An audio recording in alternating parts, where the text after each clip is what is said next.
are again. Here we are again. Trauma behind the badge. Back at you. It's been a little while. We have been busy. I mean, and that's an understatement. We've been busy. I mean, from things like receiving awards at the Florida Police Chiefs Association. That's right. Let's give it up to Doug and Karen. Let's give it up. Let's give it up. That's right. That's right. The President's Award for just their work in the mental health industry for first responders in Florida has just been outstanding, and they were recognized for it. So, hey, congrats, Doug, and congrats, Karen. Everybody knows that Karen, she's the real leader. She's the real boss. Everybody knows that. Everybody. Doug, go ahead and raise your hand so you know it, man. That's why I sit here with a gun on my lap. You never know when she's going to come around the corner, man. That's right. That's right. No, and I mean, also from speaking engagements, Doug just got back from Hollywood PD. We went down there, and he was speaking to the PD about resiliency and telling his story, and just an amazing group of guys. I recently got back from Phoenix PD. That was like in June, and that was amazing group of people up there that get it. I didn't realize Phoenix PD was so big. It's a huge city, huge agency, and excuse me, they're absolutely going in the right direction. They've had some crazy things happen in the recent years, but they are going in the right direction. They are concerned about their people, and they're taking those steps to make sure. In Arizona's, done pretty good, especially with trying to, the 100 Club and those type of things. So they've got a good thing going on over there. Chris Scallon is not on. He's dealing with some stuff, some people in crisis right now. He's also been busy. He's been on TV with the. I'm going to mess this up. It's Endure. Is it the Endure?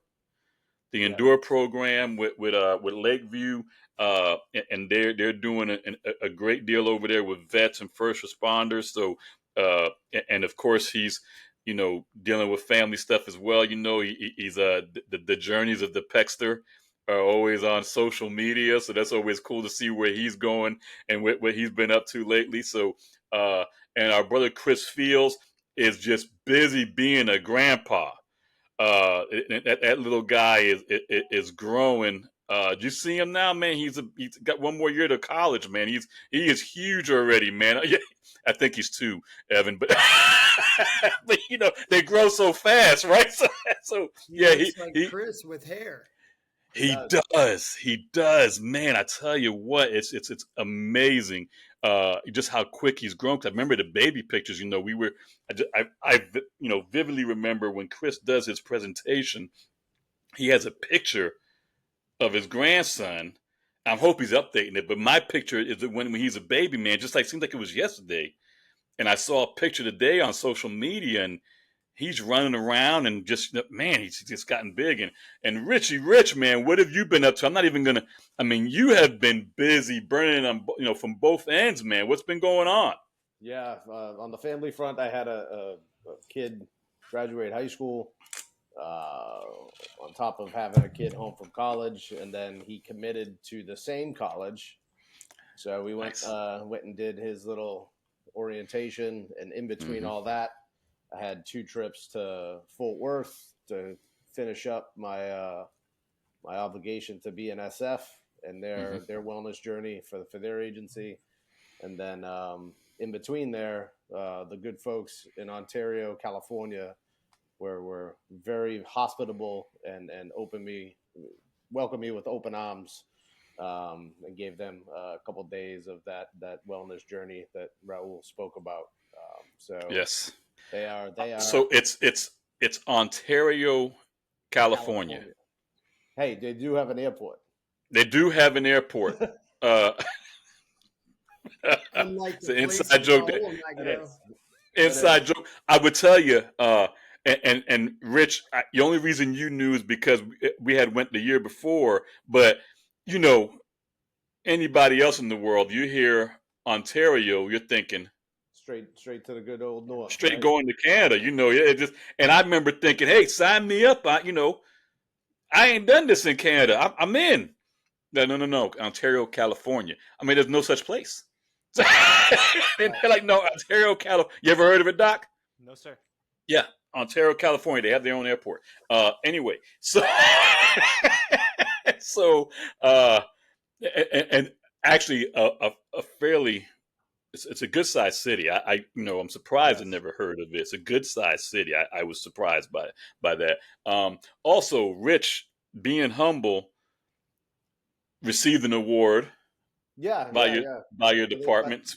by the old agency, Mhm. they came around and shed some light on some of the um, wellness initiatives that I was able to get in while I was still there. Everybody knows the procurement process and the red tape that kind of goes along with any government spending. So I was able to get quite a few things in, and they recognized that, and we got a nice little accommodation for those efforts. So that was nice to be recognized.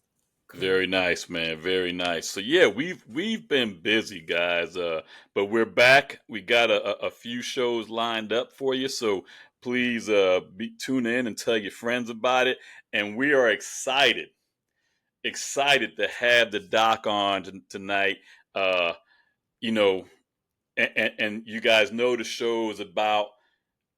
It's about witchcraft. What we're going to talk about tonight, right, Doc? It's witchcraft, or like a like potions you guys put together and shit, that kind of stuff, right, Doc? It's literally exactly that. It's crow feathers and prayers. That's Yeah, yeah. The eye of newt and spider hair and shit, right? So yeah, that's what I think about when you talk about ketamine. I don't know, and it's funny because I was talking to Doug this morning about this, or this afternoon about this.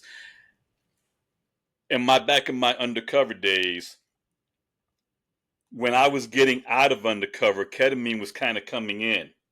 We were hearing that, as being some used illegally. So that's my knowledge of it.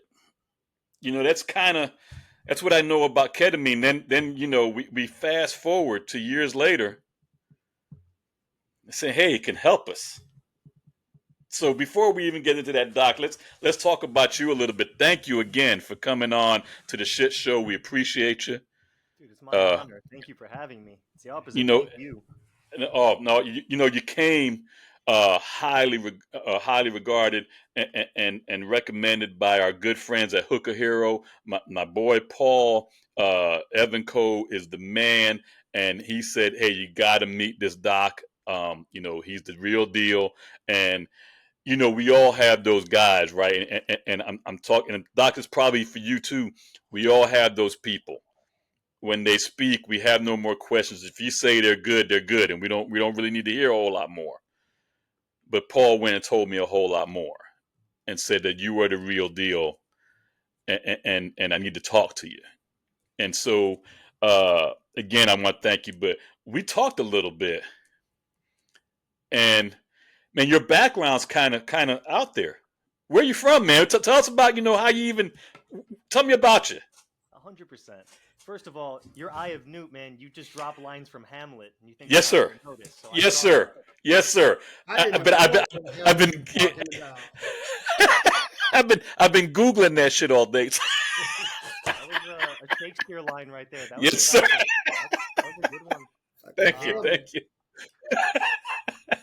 I didn't want to let that slip. That was. I appreciate that. I appreciate the recognition there. Not let that float under the radar. That was a solid one. Thank So, you. Thank you. Yes, sir. my name's Dr. Evan Peskin. You can just call me Evan. That's my name. That's what I would prefer. I grew up in Cleveland, Ohio. My father was a physician. My mother was a nurse. So I was kind of like baptized into healthcare. And I'm really lucky because my father, Dr. Barry Peskin, has been more than just a role model to me. He's been a very clear guide in the correct way to treat human beings, which is if you're not going to do something to your father, your brother, your son, you shouldn't do it to a stranger. And it's the right way to take care of people for medicine. The number one rule is like family. You're supposed to take care of each patient like family member. And so He instilled that in me from an early age. I questioned whether or not I was really trying to go into medicine, and it kind of the path just opened up for me, and it was just seemed like it was meant to be. So I went to, as you alluded, I apologize in advance. I went to University of Miami, so I know you're biased against it, but I happily love the U and I love It's Miami. okay. It's all right. It's all right. We won't hold it against you. I just had to put in an apology in advance. I'm gonna go even worse. I went to undergrad, med school, business school, residency, and fellowship at University of Miami.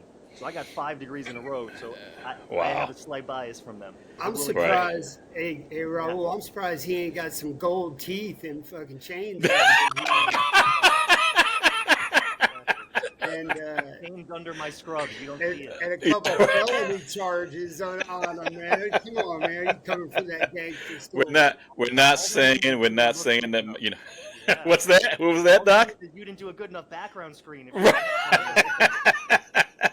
Good job. So continue, sir. Continue. I'm sorry. Hey, let me apologize because for people listening, that's a football thing. It's a Right. internally in football. It's not a personal thing. So. No, Mm-mm. Sorry, man. It's 1,000%. Nothing to be sorry about. I'll talk about that all day.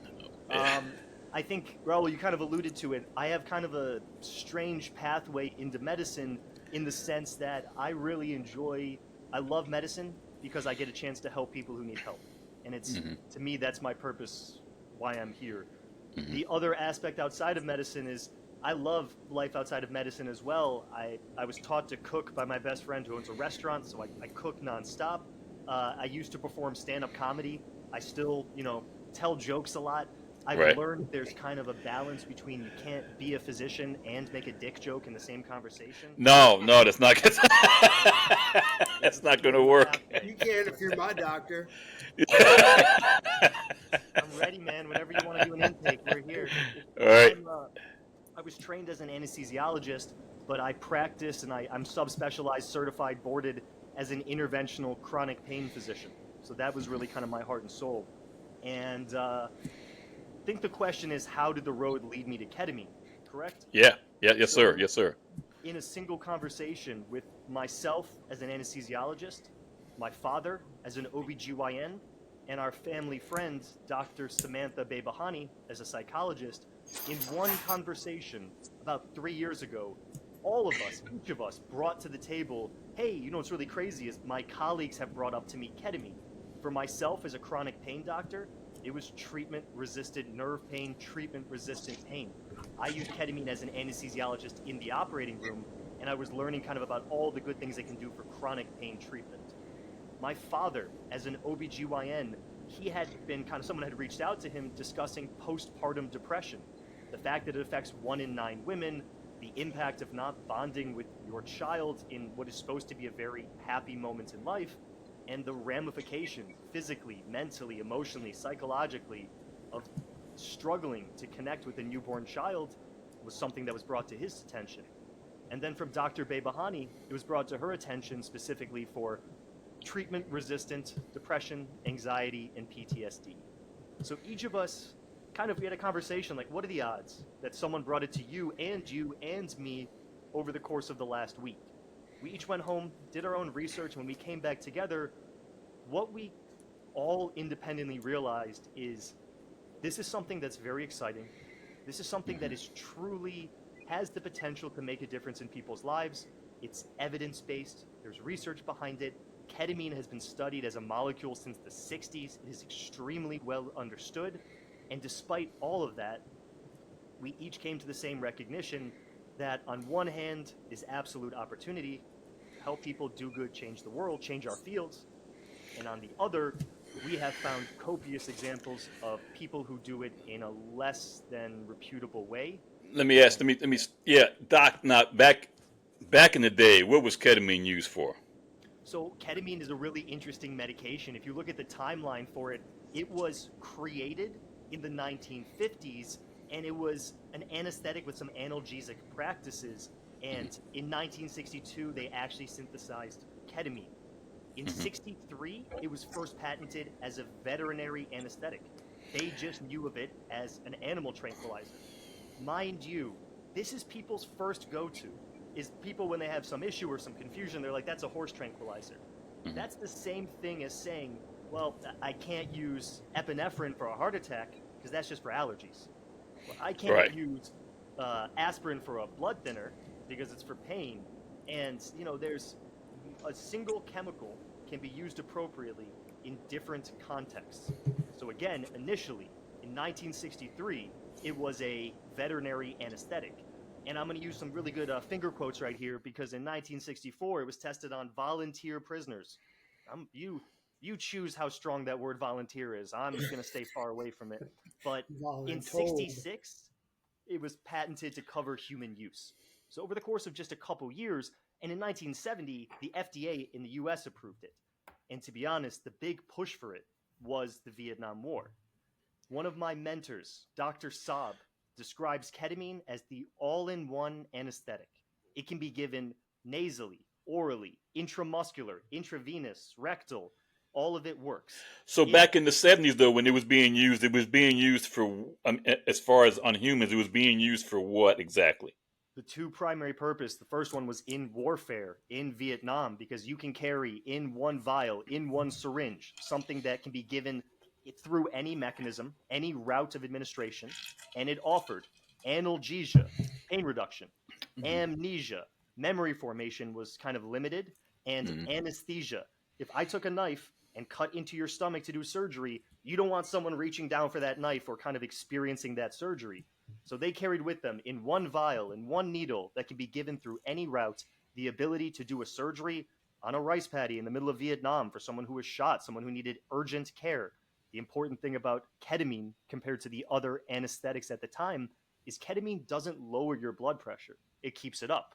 If you give someone propofol, if you give someone etomidate, their blood pressure can drop. And if someone's hemorrhaging, has low blood volume already, and you give them something that can drop their blood pressure even more, they can stroke out. It can be fatal.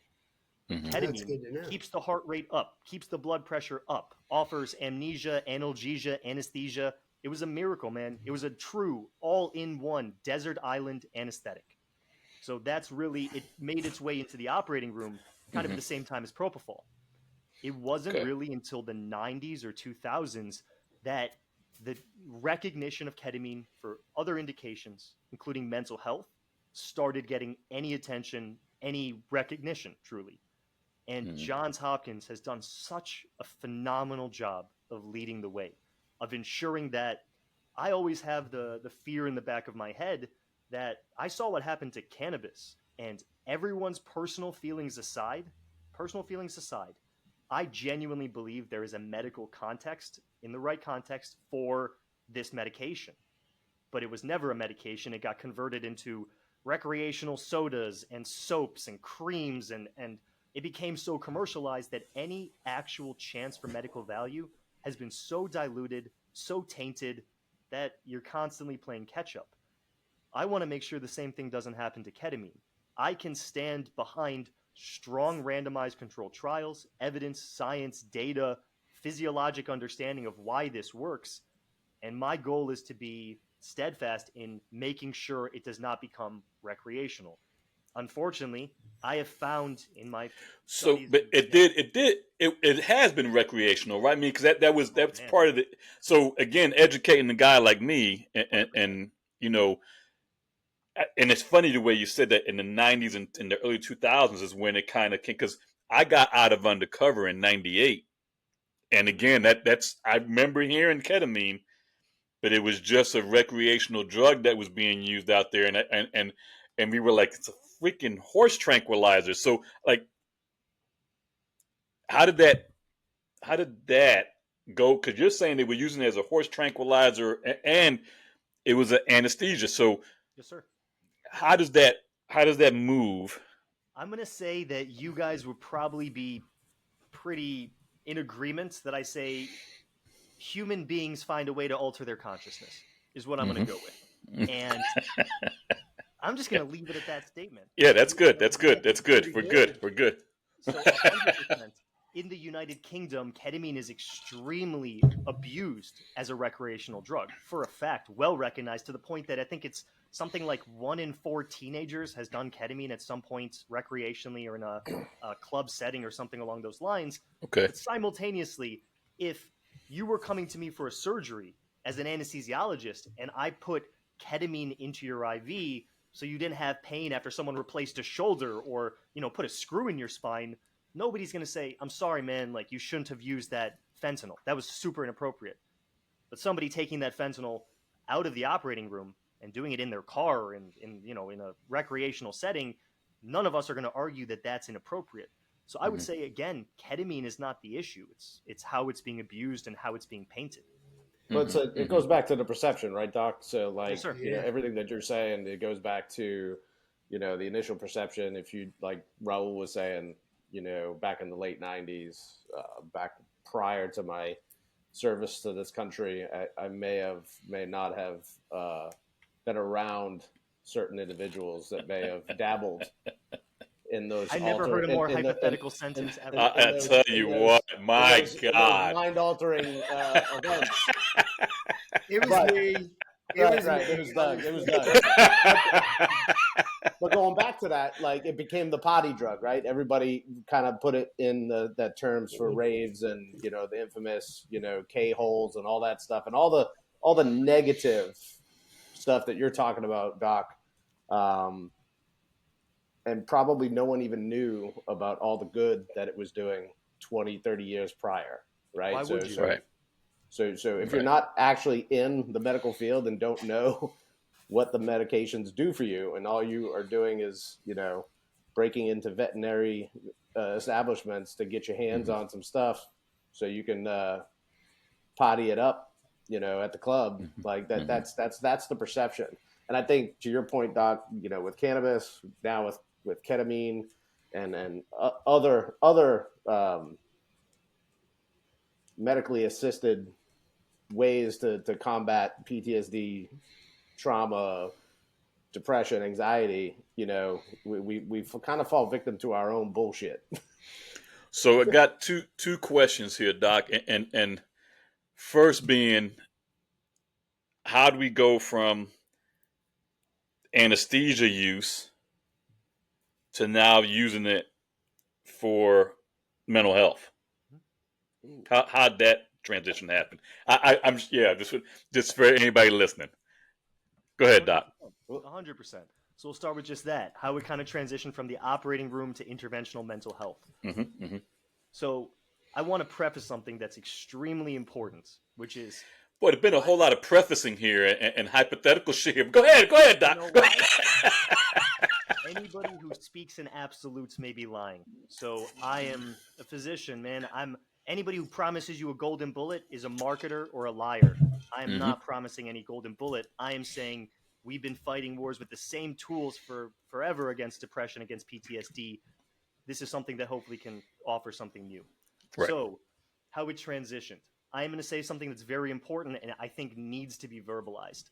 So I'm very lucky that I have the guidance of a close friend of mine, Dr. Stephen Pappas, who is also military special forces and had the opportunity when Sanctuary was launching to really give me guidance. And the thing I need to say out loud is I am not a veteran. I do not speak for veterans. How could I possibly understand the veteran experience? All of these clinics, organizations, individuals who claim to speak for an entire organization or an entire military complex is arrogant. So I just want to say everything I have been informed has been through people who have been through shared experiences. Look at me, man. I look like I'm 80 pounds soaking wet. This looks like a Make-A-Wish. Like, I am not, I recognize that I am not special forces. I am not military, but everything I do is with the intent of kind of what we alluded to, what my father taught me, which is take care of people like family. So how it transitioned. So ketamine used to be in the OR and it has transitioned its way into mental health. More and more case studies, individuals, single people were published essentially discussing that after exposure to ketamine or ketamine for a psychomimetic purpose ended up with some reduction in some of their symptoms, some of their kind of more invasive symptoms. And the question always kind of was like, why? How did this happen?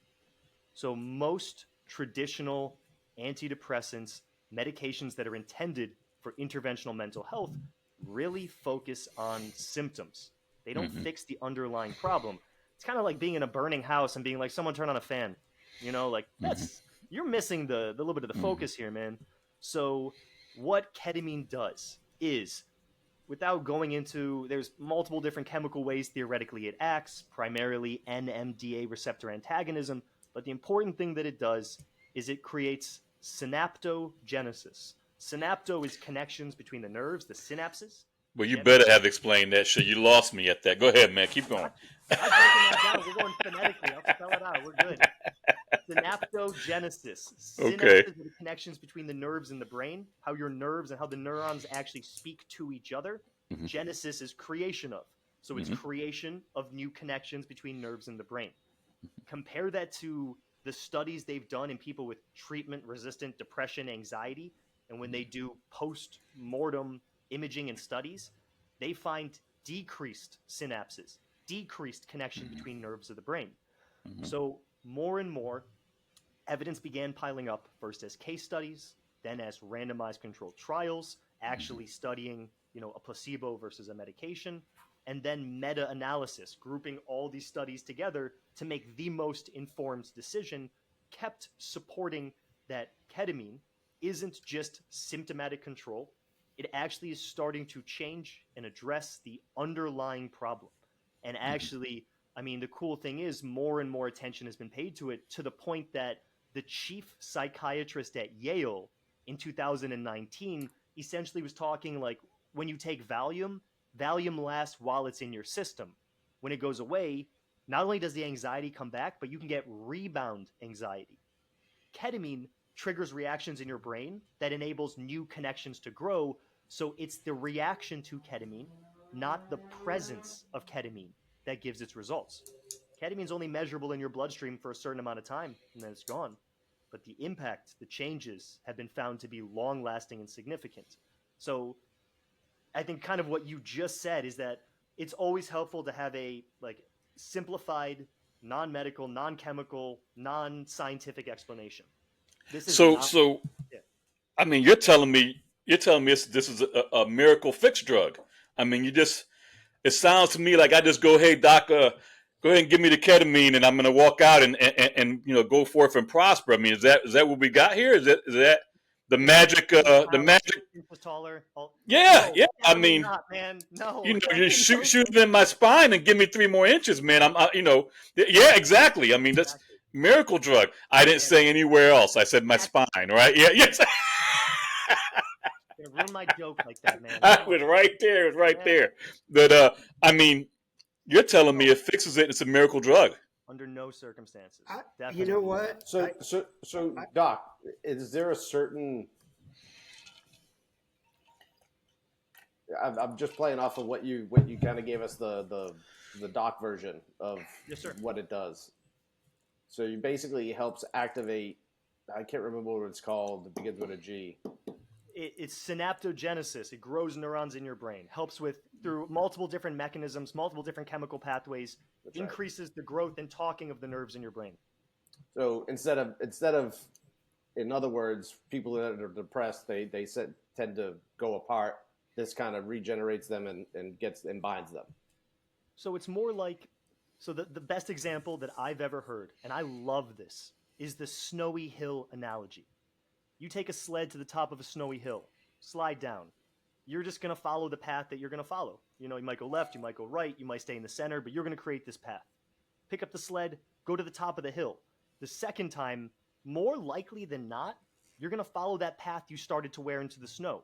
And as you sled 5, 10, 50, 100 times, by your 100th time sledding, if you want to go right or you want to go left, it's kind of too bad. That path is well worn, kind of carved out of the snow, and you are going to follow that path. The same way that all of us can be, I know there's the analogy in the description of getting caught in a mental pattern, but from a physical, nerves in your brain point of view, the more you reinforce a nerve being activated, the more a thought pattern gets activated, the more it's reinforced, the stronger it becomes, the easier it is to trigger that thought pattern. So what ketamine allows is a fresh snowfall on that snowy hill that allows you to take paths that you may not have been able to take otherwise. That's a pretty good analogy because it was explained to me like so you got 3 cops and a firefighter on this show, so it was explained to me like a road map. That's how the doctor said. As you're going to a call, and then every street you turn down is a roadblock, and so you have to turn around and take another direction. And if I remember it correctly, it was like just imagine after it was done, because as I'm listening to him talk, I have a lot of these problems, but just from something else. And so essentially what the doctor was telling me is like opening up, regenerating the nerve passageways and taking those roadblocks away. yeah, to take the roadblocks away. And it's actually pretty that's another beautiful analogy. Essentially, every nerve, if you think of it, has kind of like a receiving long wire and then little fingers that connect to other nerves at the end. This is allowing it to reach other nerves, open up other roads that have been blocked off up until now, or roads that are not well worn, not well accessible. So like basically all the roads in the Northeast. Exactly, except not constant construction. Correct. Yes, sir. So now the second part is that this is just a magic pill. You just kind of give the ketamine and send them on their way, or what is there's a process to this? How's that work for? Yeah, talk about it. Yeah, man, 1,000%. And what you're, as always, you are spot on, dead center of the target. Where, unfortunately, and I know this is going to be crazy for you guys, so just buckle down. There are bad doctors out there. There are bad. Oh shit! Oh, hold on. All right, I gotta leave. Yeah, come on. Hey, come on, doc. You can't. You can't. It's the only rule we have here. You can't talk bad about docs. Oh my god. You have no idea, man. Go ahead. I think doctors make doctors great again. Chris is gonna make a shirt for you that says "Make doctors great again." Oh my goodness! All right, Doc, go ahead, man. Your floor is yours. Go ahead and explain the process. I'm telling you, doctors. Unfortunately, so despite our best effort, there are bad physicians out there. There are bad clinics out there. There are people that put profit over human beings, which again is humanity more often than not, sadly. So no, Raul, I don't think this should not ever be pitched as a golden pill magic, miracle. This is a tool that used correctly can support change. So we recommend, most evidence recommends for mental health indications doing what's called integration, or working with a mental health practitioner along with this treatment.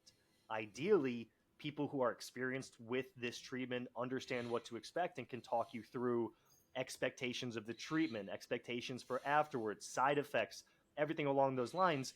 So if, in a nutshell, this medication is making an individual more able to make mental connections, more able to kind of restructure or change some thought processes that have been locked in for a long time, doing it with conjunction with a psychiatrist, psychologist, mental health care counselor can lead to drastic improvements compared to just the medication by itself. And so, and that's how you, and we just talked about bad doctors, good doctors. That's how you make it. So, I mean, you just don't, go ahead. I guess we skipped it because I get lost in the conversation. Go ahead. I'm the co-founder. Yes, sir. Let me just add something before I forget it. So when you're talking about that, so down the street from my house, there's a strip mall, and just across the front of the building, you guys probably might have seen it while you were at the house. It just says ketamine across the, like an ice cream shop. And so Right. as a drug agent, because I'm almost a career drug guy. So ketamine to me was just a street drug, was horse tranquilizer or street drug. And I'm glad you cleared that up for everybody, because, most people have the same thought process as I do. Mm-hmm. But a place like that so that's what you're getting at, the difference, because we have them in methadone clinics here.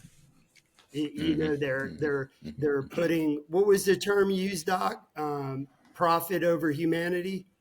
Yep. Profit over Yep. people, which is the opposite of Profit over medicine. people. Okay, Yeah, that it's makes sense heartbreaking. to me now. All right, thank you. I'm sorry. Go Yeah. ahead.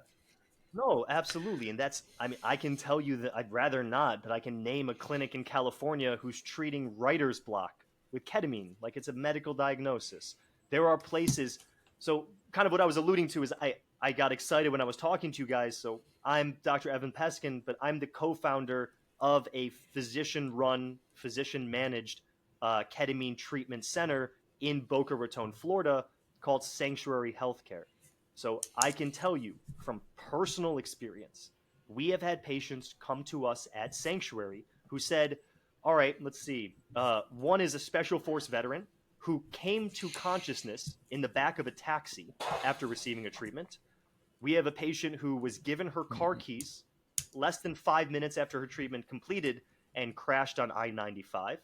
We have patients who nobody screened them medically, and ketamine has contraindications. Stuff that if you have these medical conditions, you are not a candidate for this medication, such as uncontrolled blood pressure that requires hospitalization, recent cardiac stenting, and unfortunately, we had someone who was hospitalized after getting ketamine, and unfortunately, their blood pressure shot to an unmanageable level. They required hospitalization.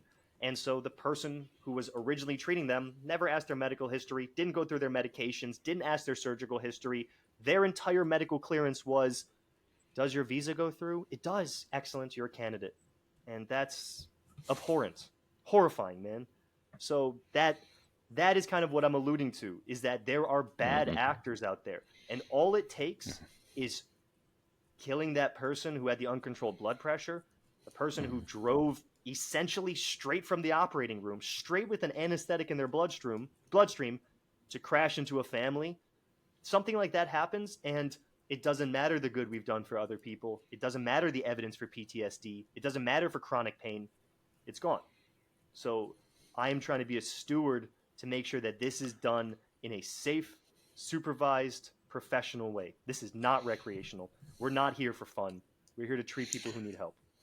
So there is a process in this. It's not just like I said, the magic pill. So you kind of spelled that out. This is in conjunction. It's a tool, like you said, and that Sure. I think all of us understand in the first responder world. It's a tool on the belt that's to be used in conjunction with other things. So that now,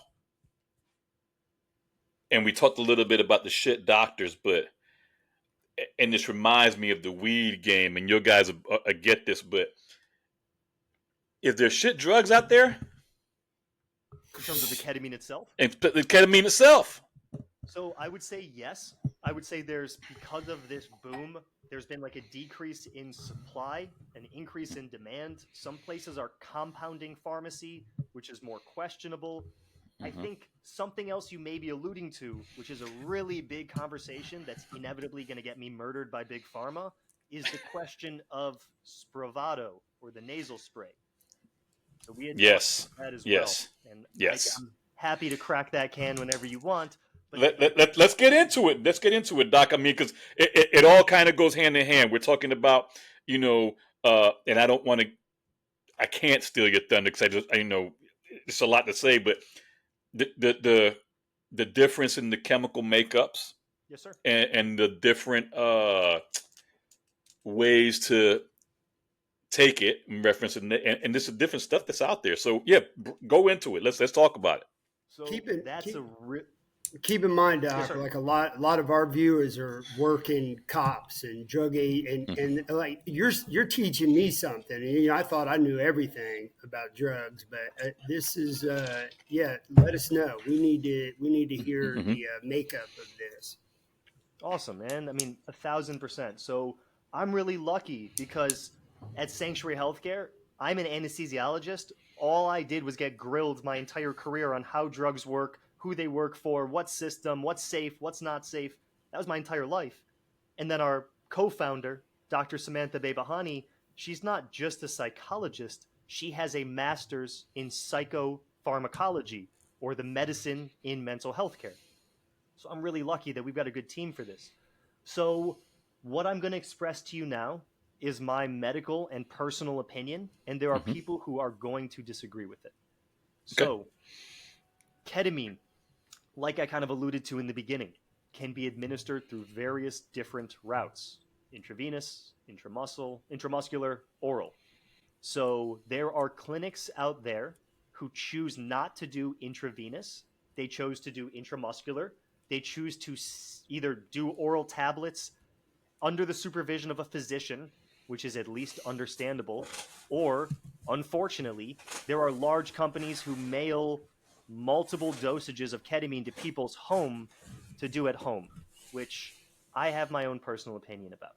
But what I'm driving at is we at Sanctuary decided on day one we are only offering intravenous ketamine.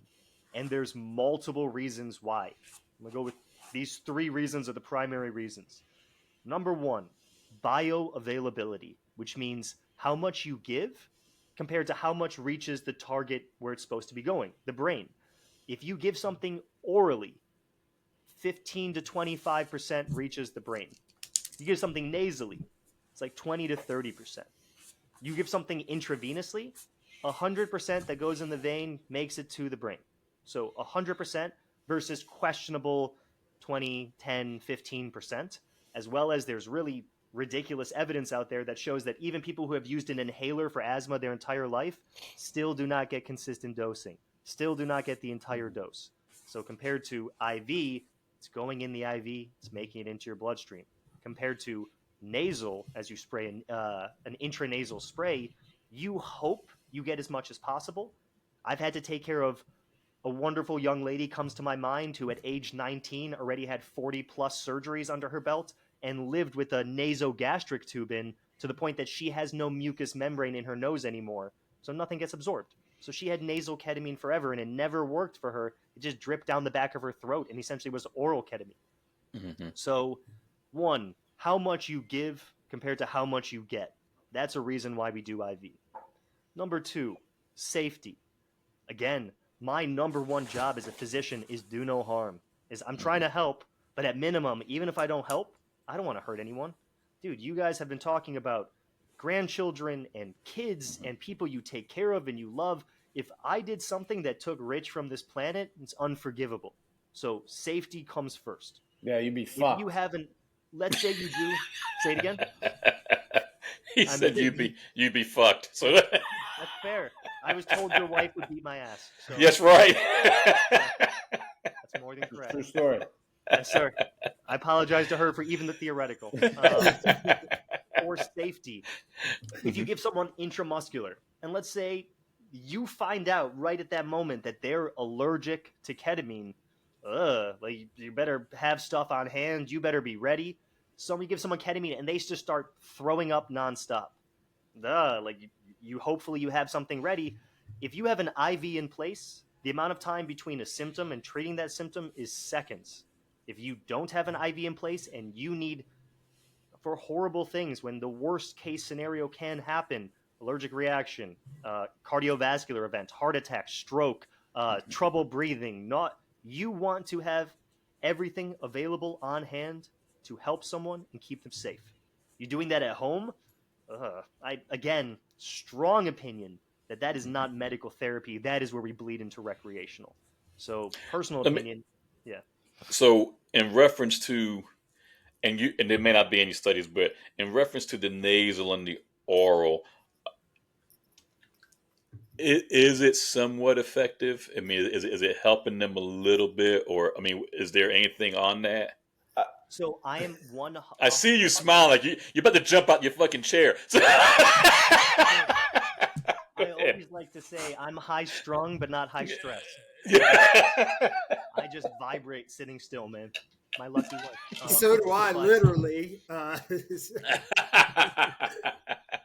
ahead, sir. I'm sorry. I'm not going to be sorry about that. So this is kind of the one that is going to be not a fun conversation, and I'm going to do my best to leave specifics out of it. But intranasal I'm going to start with, it absolutely can help people.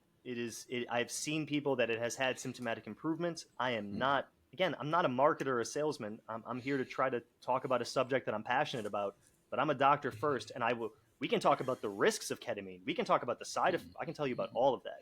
But let's get to number 3. Why IV and not nasal? So, without going into specifics, Big Pharma saw all of this evidence that's coming out for ketamine and goes, oh man, I'd love a piece of that pie. If we could make some money off all these people who need help and need ketamine, wouldn't that just be grand for all of us? Unfortunately, because ketamine was patented in the 60s, the patent has lapsed. Ketamine is a generic drug. Ketamine hydrochloride is a generic drug. Ketamine is a molecule that exists in what is called an isomer, a left hand and a right hand, minus the wedding ring. My left hand and my right hand are identical. They're just mirror images of each other. So the ketamine molecule exists like this, a right hand and a left hand in 50-50. The ratio is together. So what this unnamed big pharma company did that you can Google and figure out with no effort, they took ketamine, they got rid of the one hand, so now it's just the S isomer. So they named it S-ketamine. They ran all of their FDA studies, all of the trials, all the safety and efficacy. They spent the $250 million to go through the FDA and got approval, got on-label indication, which means insurances will pay for it. Not for ketamine, but for S-ketamine. So despite the fact that ketamine is wider available, better studied molecule, people suggest the S and R enantiomer each have a different role in how ketamine works. So maybe you're not getting the full effect. You're getting just the S, and the R, which has been suggested to have the long-term impact, you're not being exposed to. So it is a pseudo molecule. It's a molecule, and it's still half of ketamine. So saying that it doesn't have any effect would be a lie. It definitely can have an effect. But again, when Dr. Barry Peskin and myself sat down, I said, all right, Dad, if you needed treatment, would I give you an intranasal half molecule that may not be absorbed the same just so an insurance can pay for it? Or am I going to give you what the evidence is behind, the science is behind, the safety is behind? I'm going to lean towards what is right. So this leads to a horrible situation for me as a physician, because if all things were equal on the table, IV ketamine hydrochloride, is what I would want every single person to get. Unfortunately, because of this anonymous big pharma company, whoever it may be, Johnson & Johnson, that they have made sure that the insurance coverage, the on-label indication, is for S-ketamine. To run ketamine through the same process would be 250 mil, if not more, and nobody owns the intellectual property to it. So nobody says, all right, everybody benefits, but I eat the bill. I'm not doing that. Right. What insurance company, what big pharma company is going to pay for those studies? Which is why at Sanctuary, we've been really lucky, and we've worked with the Ketamine Task Force in the state of Florida with the legislature to try to demonstrate safety and efficacy of ketamine, get this pushed through, increase indications, get more people access. So that's a more roundabout way of answering, but that is why we ethically do not offer the intranasal spray, because it's cheaper, it's easier for insurance to coverage, but it's not what we've seen the results that we want for the people that we're treating.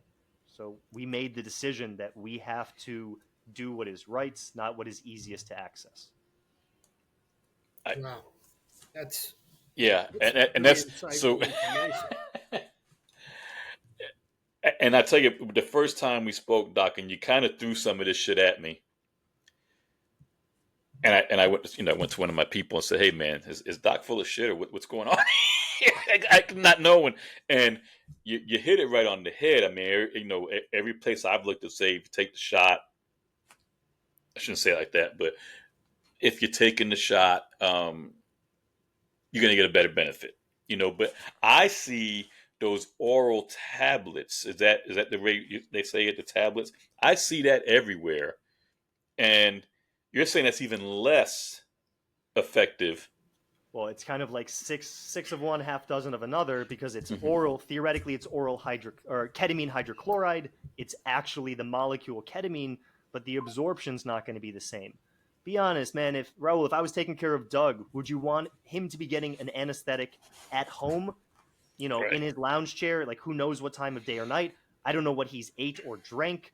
I don't know any of it. I don't know if he's allergic to. I don't know any of it. I don't know none of that. Or in a supervised setting, with a nurse and a doctor an arm's length away, giving what is arguably a superior higher bioavailability, more is actually making its effect in an intravenous treatment.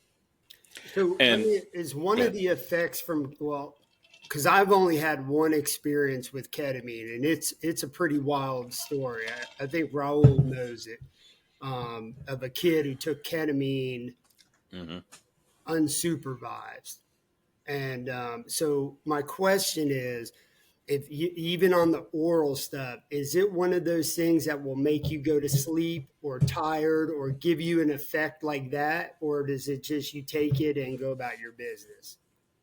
So I think dosage changes impact. Ketamine is like, so as an anesthesiologist, I can tell you milligrams per kilogram is how I think of things. So for treatment infusions, we tend to stay between zero point 0.5 and 2. That's kind of like, and that's over an hour or 2 hours. When I'm in the operating room and someone comes in straight from the ambulance and I'm about to, they're about to have a knife cut into their stomach to take out, shrapnel, I push 4 milligrams per kilogram at once over 3 seconds. All of that is in their bloodstream. And what you see, what you're referencing, is the anesthesia effect, the dissociation of consciousness. Lights are on, the person's not behind the driving wheel anymore. So hmm people who use it recreationally, that's what they're seeking. They're seeking that dissociation. They're seeking that kind of like we talked about in the beginning, alteration of consciousness. So if you at a standard adult male size, if I were to give you 1 milligram orally, you won't even notice. You take nothing. It would mean nothing to you. But if I were to give you 80 milligrams in a cup and like of the liquid that we'll give to pediatric patients, and you do that, you would have an effect. If I were to give you 500 milligrams, we could do surgery right now. So there's a spectrum between those. Very so dose dependent. So the reason I asked that was because of the abuse factor, and which can ruin it for. I'm going to say it like this because it's the only way I know how to say it. But there's a lot of people that abuse drugs, and they're going to abuse it and fuck it up for the guys like us who suffer from stuff from serving our country versus just a recreational thing. And we, Totally. at our foundation here, as these guys know, we all of a sudden overnight started getting people calling us, asking us if we would pay for their ketamine treatment. And they were in drug treatment centers already. So there is again, on other indications, ketamine has been used for detox and addiction. The studies, like the growing evidence behind it, does support its use.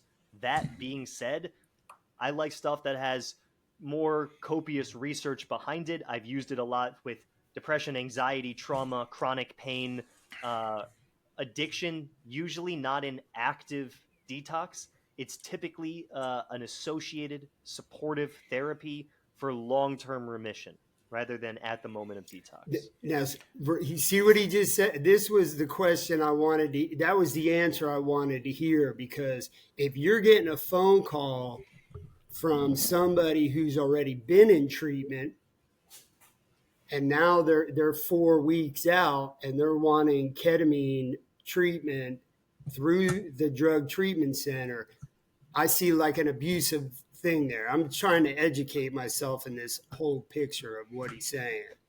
And then I think it's would that be in light, Evan, of like Vivitrol or naltrexone or something like that?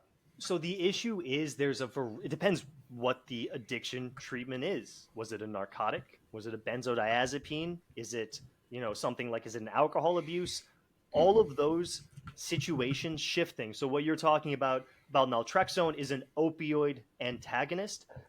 Obviously someone who's there for ketamine addiction, it'd be pretty ridiculous to treat them with a ketamine infusion. Like that seems a little Yeah, insane. Patients who are there for narcotic treatment for addiction, patients who have been shown to be clean and are not actively abusing, there are, again, case studies, and publications discussing treatment centers using it in conjunction with addiction therapy. Not anybody who says like, oh man, you're an addict. Good thing I have this golden bullet right here. Just keep coming in. You don't have to talk to anyone. I'm just going to put some stuff in you and you're going to be good. Right. That's a salesman. Yeah, And not yeah. a doctor. Thank you for that. So I was two things. I think you kind of answered one. I mean, where are you seeing the biggest what's the word I'm looking for? Success rate. You kind of said you did the suicide, and you were talking about that, but biggest success rates using this, and I want to talk about the side effects. Yes, sir. So something that I think is really important, and again, the people who have echoed this to me the loudest are people who have dealt with this on personal and interpersonal levels. For suicidality, there is not really great interventional treatment right now. There really isn't. There's mainly protect you from yourself and Right. isolate. And that's it. Ketamine has been shown, and again, this is why stories are wonderful. I really like evidence that has looked at reduction in suicidality, multiple studies compared to other treatments.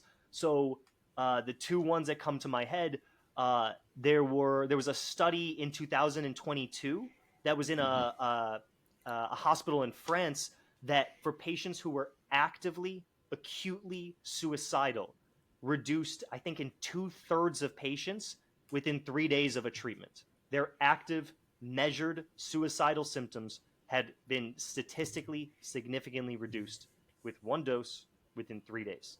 And that's, again, Wow. that is a study. I'm not using that as like a Bible. I am saying Right. that it has worked.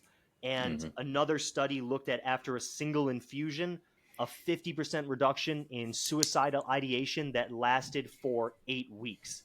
I think the crazy one of that study is 85% of patients who had done 15 infusions, who had done a treatment series, had full resolution and did not endorse any active or passive suicidal symptoms. So, again, not saying it's a silver bullet, not saying it's a one size fit all, not saying it's a miracle.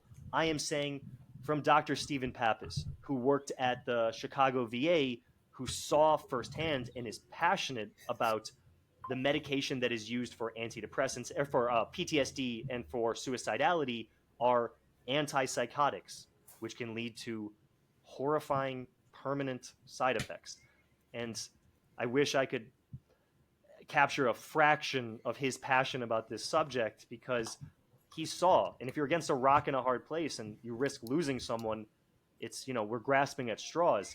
I'm excited that ketamine has been shown and demonstrated and studied to not only be like maybe something that could possibly be thought of as a fourth result or a fourth line treatment. It is something that is consistently showing reduction in suicidality. I'm really genuinely hopeful that this is going to be something that is first line available for Right. treatment response to suicidality. I'm allowed to hope, man. Yeah, absolutely, absolutely. And I wanted to quickly talk about, because we've been saying it's not a magic bullet, it's a tool on the belt, but and nothing is the unicorns, and rainbows. What are the side effects? I mean, are there negative side effects of this? That 1,000%. yeah.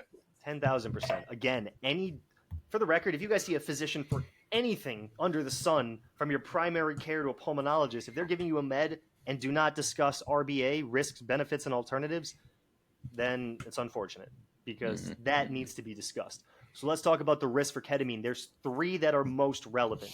So the first one we've already talked about, which is abuse potential. There's a really cool study out there that looks at abuse potential versus the risk with it. Essentially, how close an active dose is to a lethal dose. Like on one side is like a psilocybin and LSD, where it's very, very, very, very difficult to have a lethal dose compared to an active dose. And then on the far other end is like heroin and alcohol, where it can get a lot closer to each other. So ketamine is more on that first side, closer to like nitrous oxide or caffeine, where it can cause permanent damage, and it can cause it at very, very high recreational dosages. First is abuse.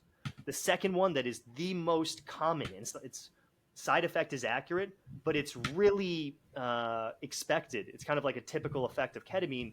Ketamine is a sympathetic agonist, which means it increases your blood pressure. It increases your heart rate. People will feel their heart beating faster typically, not beating through your chest, but your heart rate goes up, your blood pressure goes up. So patients who have been we've had patients who were treated for depression, treated for anxiety, but they were like, yeah, I had a heart attack. What month is it? It's July. I had a heart attack in March. It's been 4 months, but I'm fine. My doctor said there's no changes. No, we're not going to kill someone. Right. It's not the right thing to do, surprisingly. So, again, as a doctor, safety comes first, man. That's first, second, and third. So we talked about sympathetic increase. We talked about abuse potential. The other one that's in the literature it's published. I've never seen, because it's more common in recreational drug levels, is ketamine bladder, or ketamine-induced damage to the bladder, ketamine cystitis, damage to the bladder. The most case reports that are published with that are from the United Kingdom, where it's recreational. Right. And I actually do have the statistic here, where a 2013 global drug survey reported that half of UK drug users used ketamine in a club environment. So it is very common. That's weird. Wow. Yeah, There gotcha. So those are the three most relevant side effects that I go through with people. Other side effects is like people do get 1 in 8 people get nausea with it, which is consistent with a lot of these anesthetics. So there are other side effects along those lines, but the ones that I always try to address are abuse addiction, blood pressure, heart rates, and bladder if used inappropriately. Those are way better than the ones you hear on commercials at night when you're watching TV. They're like fire shooting out your ass, leaky eyes, and the medicines for like diabetes or something. Do you ever listen to those? The side effect, and then they go on and on with them side effects. Go ahead, Doc. You have something to say? I'll build on that right there. Do you guys know, in the world, how many countries allow and approve direct-to-consumer pharmaceutical marketing? Just like you're talking about, those commercials. 1, 2. USA and New Zealand. That's it.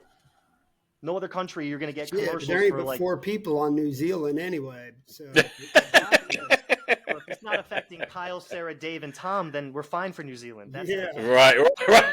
I know all 4 of them. I've been there, man. Right. Them by name. Same my street, God. Easy. Well, so you're right about like the drug, though. You're right, because Prozac at its highest was selling. The revenue was $2.6 billion per year at its peak. So there's money to be made, and unfortunately, people say profits over people. That's not how medicine's supposed to be. Yeah, we like that attitude, because in this line of work, our slogan for our foundation is a first responder's life cannot be compromised. And that's kind of the basis of what we're talking about. You can't put a dollar sign when it comes to somebody's life. And you're talking big pharma. Yeah, there's going to be a whole lot of issues with ketamine that essentially could save a bunch of guys who suffer from PTSD. But as he's saying this, I'm thinking in the back of my head, you know how many clinicians are going to be like talking shit about ketamine because it's going to put them out of a job. Right. Could potentially, And so, ahead, my thing is there needs to be a guy like Evan speaking throughout our community about this, because we're pretty much at the top of the food chain in this industry, and we have not heard this kind of information yet. Nope. At least I haven't. I know Raul hasn't. That's my point. My point. This is what makes my heart sad. Is I know we know that 22 veterans a day, but for general psych purposes, 132 Americans kill themselves every single day as well. And this is a chance to do good, and simultaneously, people are going to see it as a chance to do good for themselves. And so I tried to, about it must be like almost 6 months or a year ago now, I partnered with a physician from the NYU School of Medicine and another physician down here, Jeff Gooden, And we wrote literally about what you're talking about in the medical journal, saying as this grows, physicians have a responsibility to keep your eyes straight, keep yourself focused, and remember why you're in medicine. To do this right, to do this safe, Right. to not do it quick, easy, dirty, cheap, but to do it the same way that, in the craziest thing to me, and this is why, again, my father's my role model. There are good physicians out there. There are very good physicians out there, and I'll stand by that. Simultaneously, we all know that there are plenty that are not. So Right. we're going to do everything we can to tip the scale on one side. With that being said, Rich, you gonna say something? No. With that being said, we're coming up in about an hour there. So I think we're going to have you back. I know we're going to have you back, Doc. There's more to talk about, and I think we got some guests that may be a good combination with you to kind of keep this conversation rolling. But like we always do at the end of the show, we'll kind of go around the horn and we'll give you the last word. Definitely talk, end it with what you want to end it with, any kind of shout out you want to give, or pumping up Sanctuary and giving us that information, and I'll make sure it gets on the credits so people have that information. But with that, Richie Rich, man, what you got? No, I just want to thank Doc for coming on and dispelling what everyone believes ketamine to be. Yeah. Unfortunately, when you're, especially in this line of work, or even in a demographic that caters to the rave scene, the first time you hear ketamine, it's not in the same context that you were enlightened us of what it truly, the benefits of it. So I think education, just like anything, we've been in the mental health scene for quite a while, and I think as we get more educated, we have a better understanding. So I just want to thank you for your knowledge, and look forward to the next show with you, because like Raul said, there's more to gain from this conversation. For sure. Dougie Doug, man, what you got? Yeah, no, I'm going to piggyback on what Richie said, and it kind of gave me a glimmer of hope. Because you can sit there and be in this industry for a long time, and I'm 10 years out. I'm like I 10 years ago I tried to kill myself, so I say I'm like at 10-year, on my 10-year anniversary, and I've seen a whole lot of things come and go over time. And I've been to the best, and I've been to this, and I've heard this one and been there, and I'm still fucked up. So when I hear that there's something new and it was explained to me in a proper way, it gives me a glimmer of hope that, maybe next year, instead of 154 cop suicides, we'll have 153. That's all that matters to me. And I'm excited for you to talk to my wife, who can remember more than 5 minutes like me, because I didn't know this, but Karen advised me. I guess we have a meeting set up with you, Doctor. Yeah. Raul, you'll be there with me. I know Karen's going to be talking to the doc. I'm not sure. That may have happened today. Did that happen today, or is that happening? Anyway, no, it's happening soon. So I didn't know that at first. I was pretty excited. So I look man, forward I'm always working in the background, man. Always Thank working you. in the background. I don't really go nowhere without Raul, so I just thought he would be at the doctor's appointment. But no, I look forward to furthering the conversation, and appreciate you, man. Thank you so much. And Doc, I'm echoing what the guy said. Thank you for coming on. It's absolutely educational. Just to hear that these things are out there, and I preach this all the time. We as first responders just don't get enough education on the resources that are around us that work. And like you've already said, this may not be for everybody, but it's a tool, and it may be for a lot of people, and it may work, and we don't know about it. So we're going to do our job at trying behind the badge and making sure that we get this word out there, get you out there, and see if we can't further this conversation to educate our brothers and sisters out there. So thank you again for being on here. And again, I'm opening the floor up to you. Shout out whatever you want to shout out. Any last words you want to say. before any shout out, I just want to acknowledge two things. One, you guys are like thanking me, but it's backwards. You guys are the No, ones who created this medium. You're the one who cares thank you. passionately about this subject. And again, the same way that there are shitty doctors, there are people who just don't care to learn more, are entrenched in their beliefs, are used to what they're used to. And that's the end of the sentence with a period. It's humbling. It's like I never stop talking, and I'm finding myself struggling to like find the right word right here to express such incredible gratitude to all three of you. Seriously, I mean, I don't have the words. And Doug, thank you for sharing something outrageously personal with me. So thank you, genuinely thank you. Um, I, I would be honored to be back anytime. I'll come back and just make jokes if you guys want. I can be the comedian. Yeah, that's what I'm talking about. We got Yeah, Get rid of the doctor part. We can just tell jokes the whole time, man. I'm for a thousand sure. percent down for that. So All yeah, right. thank you guys for having me on. I'm always would be happy to talk to you three gentlemen whenever, to talk to team members whenever, and to talk to Okay. anybody who's listening this who wants someone to talk to and may need an extra hand. So I'm Dr. Evan Peskin from Sanctuary Healthcare. We're located in Boca Raton, Florida. You can call or text us at 561 464 5382, or you can find us at findyoursanctuary.org.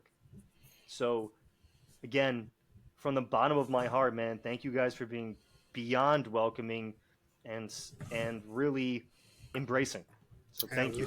we appreciate you. Thank you much, man. Thank you much. And y'all, please, you'll see the credits. You'll see the doc's info on there. And like as always, thank you to our sponsors, Survive First, being our main sponsor. Thank you. And Karen, the road dog she is, keeping us all in line. And as always, if you or anybody you know is struggling or needs some help, our information will be in the credits. Reach out to us. We will do whatever we can to help. Like I always say, we're not all that smart, but we know people. And we will do whatever we can to make sure that we get you the help. So reach out to us if you need anything. And with that, goodbye to everybody. You guys, to stay on. Yeah.